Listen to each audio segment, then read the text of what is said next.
Hello সবাইকে, আমি আবার একটা নিউ ব্লগ নিয়ে চলে এসেছি, যেখানে আমরা সবাই মিলে মানে আমি, মা, বোন একদম বেরিয়ে গেছিলাম। বাধাঘাটের দিকে যাচ্ছিলাম, যেহেতু লিলুয়া যাওয়ার ছিল ওই জন্য বাধাঘাট দিয়ে গেলাম। একদম ইজিয়েস্ট ওয়ে হয়েছে।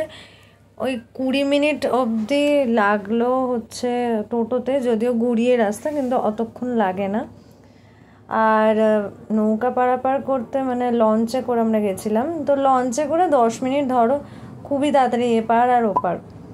তো আমি তো শোভাবাজারের দিকে থাকি, তো আমরা অ্যাট লাস্ট বাধাঘাটে পৌঁছে গেছি। আর এখানে এসে এতগুলো জগন্নাথ দেবের মন্দির ছিল, তো সেখানে ভোগ রান্না হচ্ছিল, দেখো তোমরা। আর আমি ভাবলাম যে সবসময় ম্যাক্সিমাম টাইমে আমি কুর্তি পরছি আজকাল, তো ওই জন্য ভাবলাম একটুখানি আমি টপ আর জিন্সই পরি, ওই জন্য আমি আজকে জিন্স আর টপ পরেছিলাম। আর এখানে এত সুন্দর করে ভোগ রান্না করছিল, খুব খুব খুব ভালো লাগছিল। আর দেখো কি সুন্দর করে সাজিয়েছে প্রত্যেকটা মন্দির। এরপরে আমরা টোটো করে একদম রঙ্গোলি মলের দিকে চলে গেছিলাম। অ্যাট লাস্ট রঙ্গোলি মলে গিয়ে আমার মাসি চলে এসেছিলেন, মানে ওখানে দাঁড়িয়েছিলেন, কাছাকাছি মাসির বাড়ি। তো সেখানে গিয়ে আমরা মিট করে আমরা একসাথে ঘুরেছি সেদিনকে। খুব ভালো লাগছিল, মানে অনেক দিন পরে আমার যাওয়া সেরকম হয় না, তো মাসিমণি এসছে, এভাবে আমরা ঘুরলাম।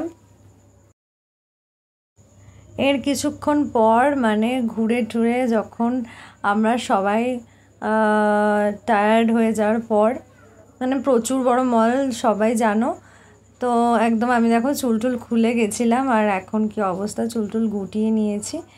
তো ঘুরে টুরে একদম টায়ার্ড হয়ে পায়ে ব্যথা হয়ে যখন আমরা বেরিয়ে গেছিলাম, তখন এইরকম সুন্দরভাবে সাজানো ছিল, তখন মনে হয় 7টা মতনই হবে। এরপর এই মন্দিরটা দেখো এত সুন্দর সাজানো, আর রথের দিনে স্পেশাল রথও আমরা দেখে নিয়েছিলাম।